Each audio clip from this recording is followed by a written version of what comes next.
La nuit tombait sur la petite ville de Springville, enveloppée dans une atmosphère étrange et mystérieuse. Le jeune Adam, accompagné de son père, était arrivé dans cette ville, à la recherche d'un nouveau départ, d'une nouvelle vie. Mais il ne savait pas que Springville était une ville maudite, hantée par les forces du mal et des ténèbres. Comme il descendait de la voiture, Adam regardait la ville avec un mélange de fascination et d'inquiétude. Il y avait quelque chose de bizarre dans l'air, une énergie qui semblait palpable. Son père, qui avait toujours été prudent, semblait partager son inquiétude. « Papa, attention, tu ne devrais pas être ici, » dit Adam, tandis que son père examinait les environs. Mais il était trop tard, ils étaient déjà dans la ville. Et il ne fallait pas longtemps pour qu'il rencontre le premier problème, une créature étrange, sortie de l'ombre, les poursuivait. « C'est lui, bienvenue à Springville » cria la créature, avant de disparaître dans la nuit. Adam et son père se regardèrent, interdits. Mais ils ne purent pas s'attarder à évaluer la situation, car il fallait trouver un endroit où se loger. C'est ainsi qu'ils découvrirent la maison de Madeline Templeton, une femme mystérieuse qui semblait avoir une influence étrange sur la ville. Au cours des jours qui suivirent, Adam et son père firent la connaissance de la communauté de Springville, qui leur apprit que la ville était maudite et que les Templetons étaient des sorcières.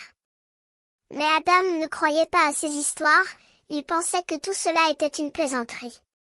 Cependant, il commença à remarquer des choses étranges, les créatures qui se déplaçaient dans l'ombre, les sons mystérieux qui venaient de la nuit, les rêves étranges qui l'assaillirent. Et puis, un jour, il découvrit la vérité, la sorcière Madeline Templeton était revenue en ville, et avec elle, une armée de créatures surnaturelles. Adam comprit que la ville était réellement maudite, et qu'il devait fuir. Mais il était trop tard.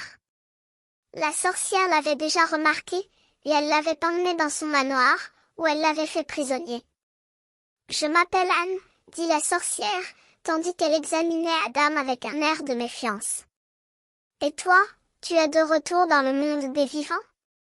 Adam réalisa qu'il était prisonnier d'une créature surnaturelle, et qu'il devait trouver un moyen de s'échapper. Mais pour cela, il devait d'abord comprendre les secrets de la ville, et la vérité sur les Templetons.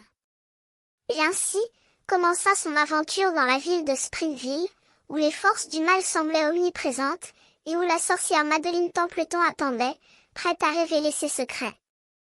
Madeline Templeton, l'arrière-arrière-arrière-grand-mère que je ne connais pas trop, mais dont le nom évoque une légende urbaine. Elle était surnommée la sorcière de la ville, une femme de caractère qui ne craignait pas de dire ce qu'elle pensait. Et c'est précisément cela qui l'a conduit à son triste destin.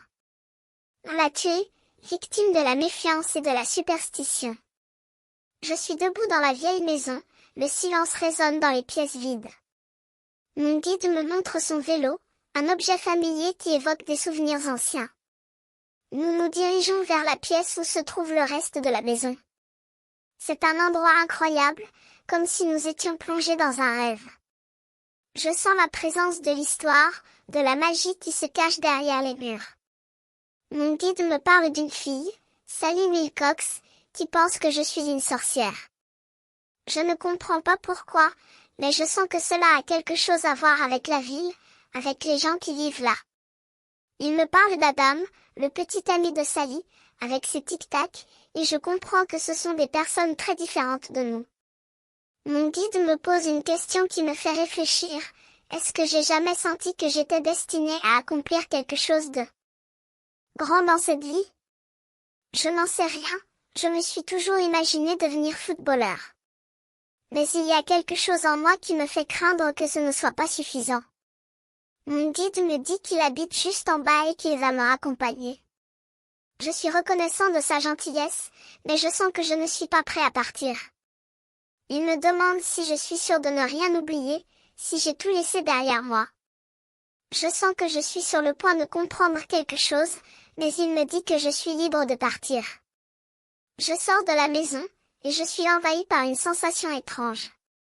C'est comme si je venais de quitter un monde magique pour rentrer dans la réalité. Je sens que j'ai oublié quelque chose, mais je ne sais pas quoi. Et puis, Je vois une silhouette qui se profile dans l'ombre. Qui est-ce? Il y a quelqu'un?